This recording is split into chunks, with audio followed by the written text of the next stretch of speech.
Magandang araw po sa inyo lahat. Ako po si Banat Bay at eto na nga pag-usapan po natin na malupit itong nangyayari. Nako, mantakin mo 1 bilyon para kay Marcos, para sa kalayaan ni Alice Guo. Nako, hindi po ako nagsabi niyan ha. Eto, papanoorin natin at ipapaliwanag ko sa inyo kung bakit natangkang mag-alok ng 1 bilyon.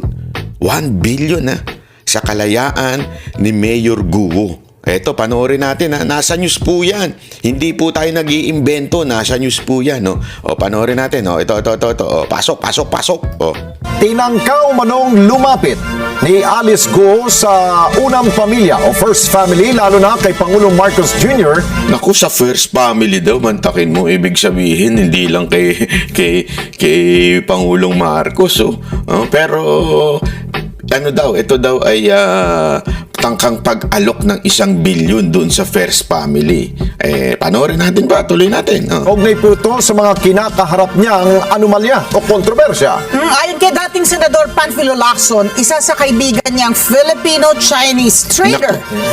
Eto, kay Pampilo Lacson pala, kay Ping Lacson po lumapit. Alam naman po natin si Ping Lacson. Siya po yung dating nagsasabing there are sleeper cells o may mga natutulog na mga espiya mula sa China na nandito sa Pilipinas. Alam naman po natin kung sino si Ping Lacson. Dati po siyang PNP chief at marami po siyang alam pagdating sa intelligence. Kaya meron daw isang Chinese friend siya na nagsabi nito. Ito panoorin natin ha. Tingnan natin. Ang inalok ni Alice Guo ng 1 bilyong piso para ilakad siya sa pamilya Marcos. Ayun na. Pera nun Laking pera talaga. Grabe yung dumadagdag pa si Kuya. Hindi. Totoo nga naman. 1 bilyon. Sa tingin nyo, nagsisinungaling ito si Ping Lacson? Ano bang ebidensya niya? Eto, pasok. At sa harap nito, nanawagan naman si dating Senador Lacson sa gobyerno na mas laliman pa ang gagawing investigasyon laban kay Guo na itinuturing niyang espiya dahil sa mga koneksyon umano nito. Espiya daw. Alam mo, nung una, medyo hindi natin nakikita pa yung ganyan. Pero yun nung habang tumatagal-tagal, mukha atang totoo. Mukha, hindi ako sure Pero sabi na nga po ni Ping Lacson, medyo may possibility na talagang espiya ito. Sabi dito sa balita na ito na si Mayor Guo. Dahil mantakin mo lahat ng mga laki sa farm, kung saan-saan. Tapos mantakin mo BIP. Ngayon ito. BIP ng gobyerno ni Marcos ito ngayon. Sino? Abalos. Si Marbil. Grabe mga selfie-selfiehan nila dyan. Ito yung mga matataas. At the same time, pinag-aagawan siya ngayon. Kung kanino ba siyang custody. Sa Senate, sa immigration, nagsalita na rin si Boying Repulla. O sa kapulisan o sa korte, di ba? Alam mo, yan ang usapan ngayon, kung bakit pinag-aagawan o siya. Pinag-aagawan ba siya para sa reward? Naku, hindi natin alam.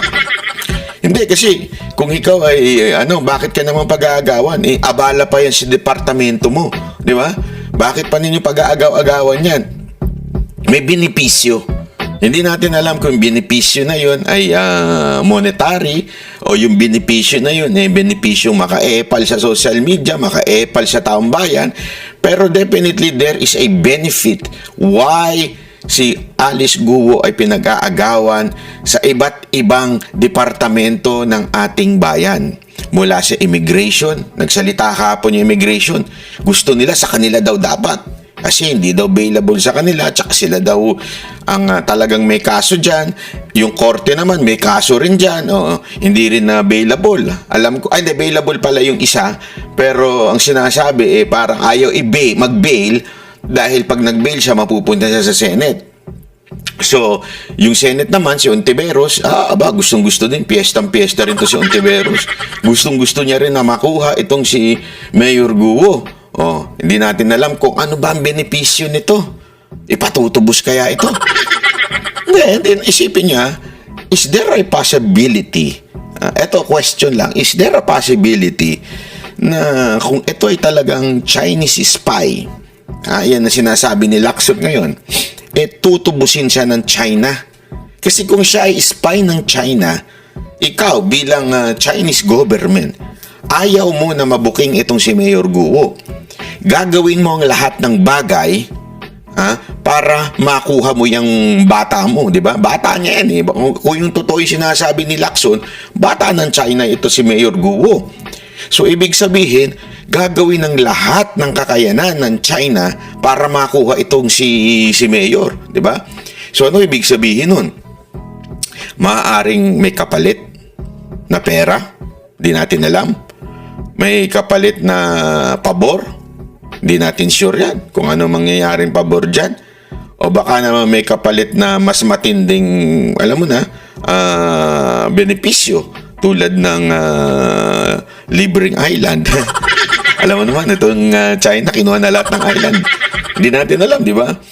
O baka naman talagang may matinding benepisyo lang pag public opinion. Kasi alam naman natin, ang tindi ng batikos ngayon dito kay Mayor Guo. So, nag-aagawan sila ng publicity, di ba? Nag-aagawan sila ng kung sino ba ang matikas. Kaya nga mantakin mo yung ito lang naramdaman ko kasi kahapon nagsalita si Boying.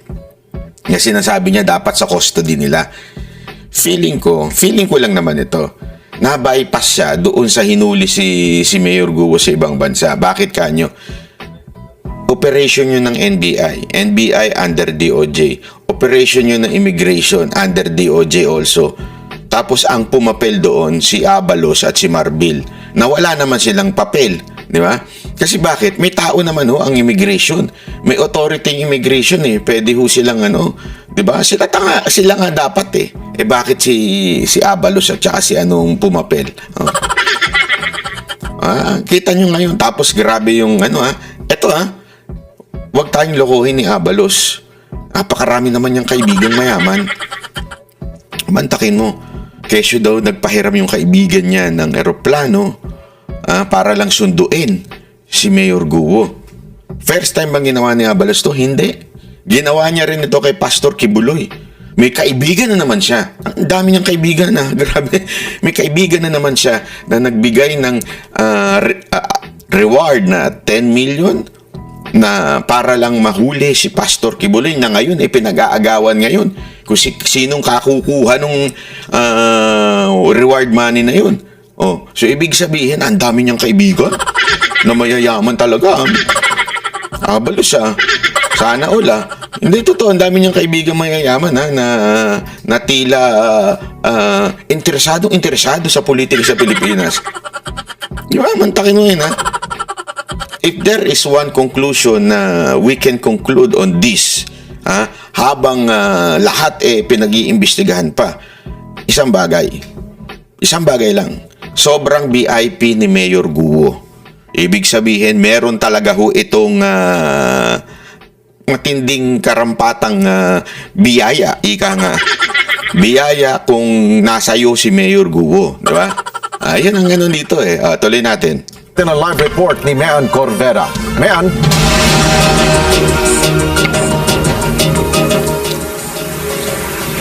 Alex, nung panahong nagigipit na daw si Alice Go ay tinangka nitong humingi ng tulong sa pamamagitan ng kanyang kaibigan para mailapit siya sa Malacanang. Yan ay para hindi siya madiin sa mga kasong kinakaharap kaugnayan ng operasyon o iligal na operasyon ng mga pogo sa Banban sa Tarlac at sa Porac, Pampanga.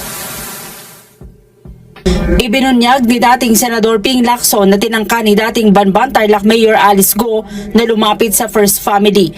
Ayon kay Lacson, isa sa kaibigan niyang Filipino-Chinese trader ang nilapitan ni Go at nakiusap na ilakad siya sa First Family kabilang na kay Pangulong Ferdinand Marcos Jr.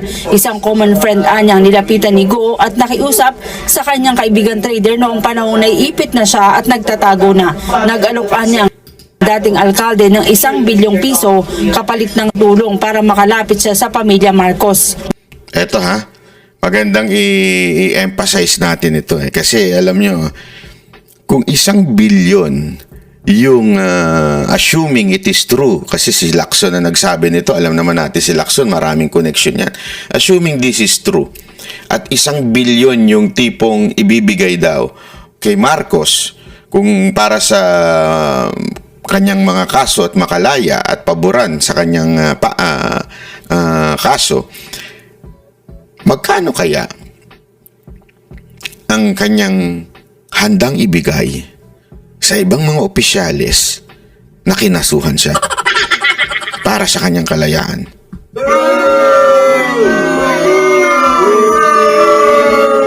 Hindi, sabihin na natin, baka sabihin nyo naman, siguro naman mas mababa sa presidente, 1 bilyon. O sabihin na natin, 500 million. Kasi 1 bilyon kay presidente. O 500 million. Alam mo, kaya ka nang ipanalo niyan bilang senador.